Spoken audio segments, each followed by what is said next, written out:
hoy voasoratra ny amin'ny Matthieu 24:14 zany a, laza ny ten'Andriamanitra hoe ary tsy maintsy hotoriana am'izao tontolo zao aloha ity filazantsara ny fanjakan'Andriamanitra ity a, vavolombelona amin'ny firenena rehetra de vao tonga ny farany. Zany hoe mialohan'ny hatongavan'ny faraandro zany na fataperan'izao tontolo zao a, de tsy maintsy hitoriana aloha ny filazantsara ka de misaotra an'Andriamanitra tsika ary miarabanao a tonga soa indray amin'ny fampianarana sy ny fianarana ny ten'Andriamanitra am'izao fotoana zao a. Iaino ny afatr'Andriamanitra ary tsika ny loha hevitra zay hoentina amintsika eto androany de le fanontaniana nanitikitika an'ilay mpiandry tranomaizina indray andro nanontany an'le mpanompon'Andriamanitra izy nisy etaeta teo vonjena tao anatiny, nanana etaeta lehibe ny te ho vonjena izy. Zava-dehibe tokoa zany ry havana am'izao andro farany izao a, ny mba ahafahan'ny olona mahazo antoka ny amin'ny fiainam-panany raha miala eto ambonin'ny tany eto. Tady fa misy fiainana roa na elo na lanitra, de anjarantsika zany misafidy a ary ny safiditsika no mametra ny anjarantsika. De andeha rovaka itsika vetivety amin'ny anaran'i Jesosy a, zay contexte na izay afatra fo izay a, de rehefa tsika vetivety zay a mba azahoantsika maka lesona ao anatin'izay a. Zao ny voasoratra: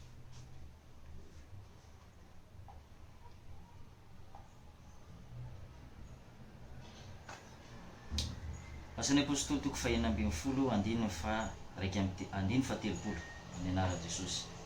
Ary rehefa nentiny mivoaka izy roa lahy de hoy izy, tompoko, inona no mety ataoko mba ho vonjenao? De hoy izy roa lahy, Paoly sy Silasy zany, hoy izy roa lahy, minoana Jesosy tompo de ho vonjena ianao sy ny ankohonanao. Misy fanontaniana zany eto hoe tam'le mpiandry tranomaizina zany, satria rehefa voafatotra tao zany Paoly sy Silasy a, de fantatsika tsara ny tantara fa nisy horohorontany mafy de mafy avo tampoka tamin'ny mamaton'alina, zany hoe minuit zany. Rehefa satria ny antony de zao a, nakasitran'Andriamanitra, nomban'Andriamanitra ireo mpanompon'Andriamanitra io satria tsy nanao ratsy izy, ny amin'ny fitoriana filazantsara no nanagadrana azy ny ponja de nihetsika Andriamanitra nanio ny heriny de nampiso horohorontany, ary zay horohorontany zay nampizongozona amin'ny fanamban'ny tranomaizina de nivaha avokoa ny fatoran'izy rehetra, hoy ny ten'Andriamanitra. Ny fatoran'izy rehetra zany hoe ny menoty na ny blokiazo tamin'ireo tongotra aman-tanan'ireo gadra reo de nivaha avokoa. Fa ny zavatra isaoran'Andriamanitra de zao a, tsy nitsoaka nefa reo gadra reo. Fa hoy Paoly manao hoe aza mamono tena izy mantsy an'ilay mpiandry tranomaizina fa mbola ato ihany zay rehetrarehetra.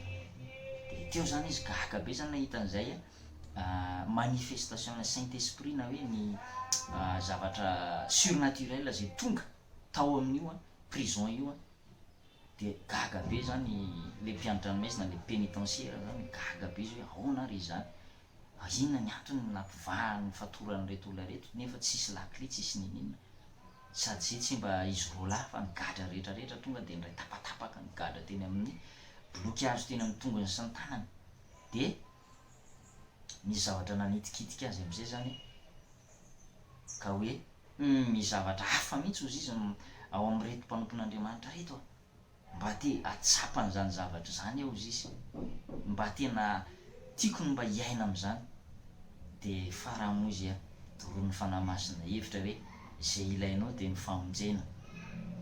Zay ny mampiavaka an'ireo mpanompon'Andriamanitra reo, olom-bovonjy reo, ary tsy ny mpanompon'Andriamanitra ihany fa na ny olona tsotra azy de afaka mandray an'zany famonjena zany. Famonjena ny fanahy moa zany resaka eto, tsy hoe famonjena resa-bola na hoe famonjena amin'ny olana na hoe famonjena amin'ny zavatra sarotra mety mahazo ny olona, fa famonjena ny fanahy. Inona ny mety ataoko izy izy mba ho vonjenao, inona ny mety? Misy zany ny tsy mety voavonjy ary misy koa ny zavatra ataon'ny olona tsy mahavoavonjy, fa le tena mety, le tena izy, le soro-dalana inona le zava-miafina, inona le manahoana le lalana izorana zahoana le famonjena ny fanahy. De lazainy eto hoe mino an' Jesosy tompo teo vonjena ianao sy ny ankohonanao. Famonjena ny fanahy, nahoana moa ny fanahy ny vonjena? Voalohany indrindra aloha tsika dia nandova ota avy amin'ny Adama sy Eva, ary raha ny Adama sy Eva no mikorina ao anatin'ny olona raha mbola tsy manana an Jesosy izy. Raha mbola tsy nandray an Jesosy dia raha ny Adama sy Eva, zany hoe raha nota.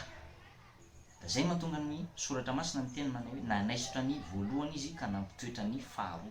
Zany hoe le raha ny Adama sy Eva iny zany rehefa mino an Jesosy ny olona, mandray an Jesosy dia kosehin'Andriamanitra iny na esorin'Andriamanitra tao dia ny raha an Jesosy amin'izay ianao mikorina eo amin'le olona. Zany hoe afaka ny loza, afaka ny fandringanana, afaka ny fatorana, dia ny raha an Jesosy amin'izay ny mikorina ao anatin'le olona. Tahaka an'le rahan'ny zanak'omby tsy misy kilema zay nafafy tany Israely ihany, tany Egypte, teo amin'ny tatao-mbaravarana, nataony zanak'Israely teo amin'ny tatao-mbaravarana sy ny tolam-baravarana, dia nandalo ny anjelim-pandingana dia tsy ringana izy ireo satria manana ny raha ny zanak'ondry. Dia tahaka izany koa ry havana, tsika amin'izao andro faran'izao mila mino an Jesosy ianao. Be lehibe ny zavatra zay heverin'ny olona fa manafaka amin'ny fahotana. Raha reny ny arahanao dia lazain'ny baiboly hoe fahavalo ny azo fijaliana zany.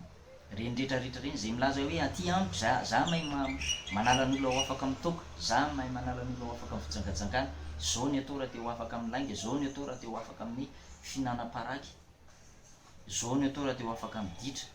Fahavalo ny azo fijaliana daholo zany rehetrarehetra zany, fa ny tena marina dia ny finoana an Jesosy. Paoly apôstôly dia niteny manao hoe niezaky ny hanao ny tsara hozy izy fa ny ratsy mandrakariva ihany no iainako. Ato amiko izy izy ny fikasana hanao ny tsara kanefa ny ratsy mandrakariva no miseho. Zany hoe mba te ho afaka zany izy fa tsy mety afaka mihitsy. Dia ny zavatra ny zava-miafina zany lazain'ny baiboly dia ato amin'ny Romanina 9 mbola toin'le teo ihany hoe mino an Jesosy tompo, dia hoe lalàn'ny fananaina zay tao amin'ny Kristy Jesosy izy no nanafaka. Tao ny vakitsika zay tena Andriamanitra zay amin'ny Romanina 9 andininy voalohany. Romanina 9 andininy voalohany zao mivaky ny teny eo amin'ny anaran'i Jesosy Kristy. Ary amin'izany dia tsy misy fanamelohana intsony ho an'izay eo amin'ny Kristy Jesosy, fa ao amin'ny Kristy Jesosy ny lalàn'ny fanahinaina no nanafaka ahy tamin'ny lalàn'ny fahotana sy ny fahafatesana. Fa ao amin'ny Kristy Jesosy izy ny lalàn'ny fanahinaina no nanafaka tamin'ny lalàn'ny fahotana sy ny fahafatesana. Raha te ho afaka miota zany dia tsotra ihany ilaina mino an Jesosy. Ao amin'ny Jesosy rehefa misy hery mahagaga, ny anarany atao hoe mahagaga, mpanolontsaina, Andriamanitra mahery, andriana amin'ny fiadanana. Le anaran'i Jesosy mihitsy zany mahagaga. Raha mino ny anaran'i Jesosy ianao ka izy no antsoinao, izy ny ankeranao, dia vonjena ianao. Zay miantso ny anaran'ny tompo no vonjena hozy ny tena Andriamanitra ny bokon'ny Joely any. Ary mbola manambara ihany koa izy manamafy ny tena Andriamanitra amin'ny asan'ny apôstôly 4:12 dia milaza ny tena Andriamanitra fa tsy misy hozy izy anarana hafa nomenan'ny olona azona famonjena afa-tsy ny anaran'i Jesosy irery ihany. Asan'ny apôstôly 4:12 zao ny voasoratra ato hoe ary tsy misy famonjena amin'ny hafa fa tsy misy anarana hafa ambany lanitra nomenan'ny olona zay azahoantsika famonjena. Hitanao amin'izay famonjena ny fanahy. Raha te ho voavonjy ianao, raha te ho any an-danitra, raha te ho any am-paradisa, raha mba tianao tanteraka aminao le teny Jesosy hoe andeha anamboatra fitoerana ho anareo ka any amin'izay toerako ny toeranareo koa. Raha tianao ny andovan'izany fiainana mahafinaritra zany, fiainana mandrakizay lanitra, mila mino an Jesosy ianao. Tsy haiko hoe manahoana ke ny fomba hoe amaritanao an'le finoana ao anatinao. Fa ny finoana dia tsy anaram-piangonana. Ny finoana dia tsy ny fihizahantsika manao asa fiantranana, manao fihetsiketsehana be ao anivon'ny fiangonana na hoe amin'ny mpiarabelona. Tsara zany ary tokony atao, fa tsy zay le finoana. Fa ny finoana dia zavatra asehontsika, tsy hita maso fa zavatra asehontsika. Zany hoe tsika mihitsy zany maneho hoe za dia mizotra mankany an-danitra ny diako, mino ny fisian'ny lanitra ro ao, mino ny fisian'ny lanitra ao ary mino ny fisian'ny elo. Zay le finoana aseho mihitsy zany ampiarabelona izy hoe za de mpino, za de kristianina, manantena zany fiainana mandrak'izay zany mino an' Jesosy ary amin'ny maha kristianina moa zany mazava ho azy mino an' Jesosy.